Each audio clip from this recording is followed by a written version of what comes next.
मजेत ना? मी सुखी तुमचं स्वागत करते तुमच्या आवडत्या चॅनलमध्ये, ज्याचं नाव आहे अस्सल कोकणी लज्जतदार मेजवानी। तर आज मी तुम्हाला सुका जवळा आणि ओल्या काजूची भाजीची रेसिपी सादर करत आहे। तर वळूया आपल्या किचनकडे।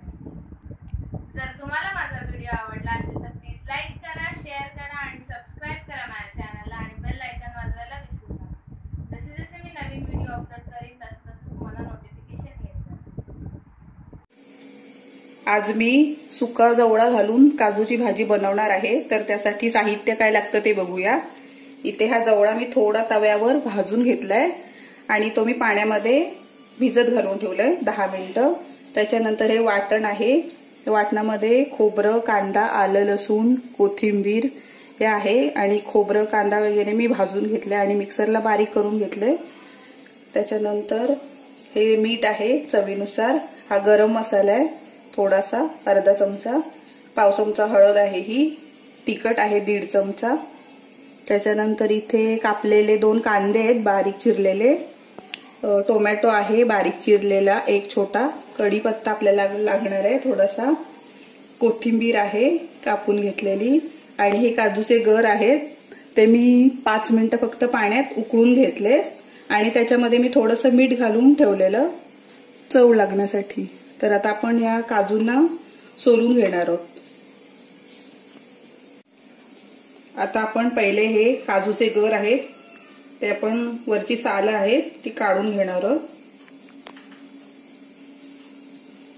हे बघा असे पटकन निघतात साल वरची, असे आपण एक एक आता गर काढून घेऊया।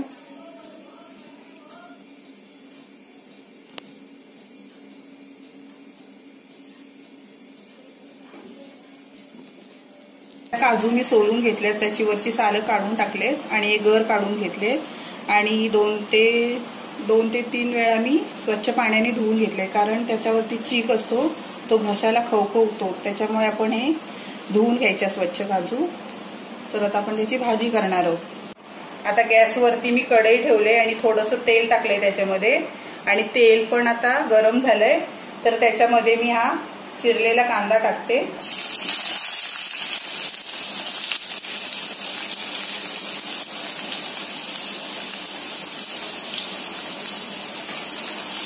तो आपल्याला 2 ते 3 मिनिटं चांगलं तेलामध्ये परतून घ्यायचं आहे मऊ होईपर्यंत।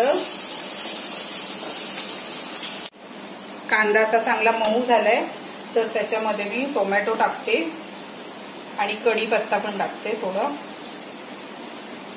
तो पण आपल्याला 2 ते 3 मिनिटं चांगला परतून घ्यायचंय तेलावरती। आता कांदा, टोमॅटो आणि कढीपत्ता चांगला मी परतून घेतलाय तेलामध्ये। तर त्याच्यामध्ये आपण तिखट, हळद आणि गरम मसाला आणि मीठ टाकणार आणि ते पण आपल्याला तेलावरती चांगलं परतून घ्यायचंय। आता सर्व मसाले मी तेलावरती चांगले परतून घेतले। त्याच्यानंतर मी आता हे वाटण टाकणार आहे कांदा खोबऱ्याचं, ते पण आपल्याला 2-3 मिनिटं चांगलं परतून घ्यायचंय। त्याला तेल सुटेपर्यंत व्यवस्थित तेलामध्ये परतून घ्यायचं वाटण।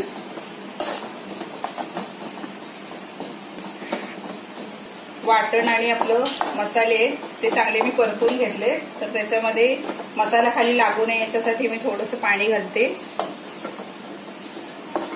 आणि मसाला एकजीव करून घेते। त्याच्यानंतर आपल्याला हा जवळा आहे तो टाकून घ्यायचा आहे।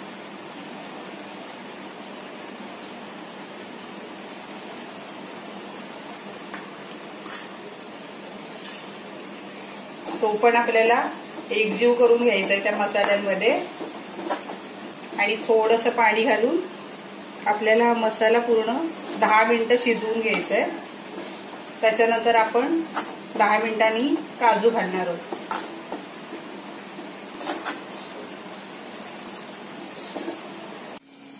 आता 10 मिनिटं झालेली आहे, मसाला पण आपला चांगला व्यवस्थित शिजलाय। तर आता त्याच्यामध्ये मी हा काजू टाकते, ते पण आपल्याला 2 ते 3 मिनिटं फक्त एक वाफ काढून घ्यायची, 2 ते 3 मिनिटं फक्त। आणि थोडीशी त्याच्यावरती कोथिंबीर टाकते.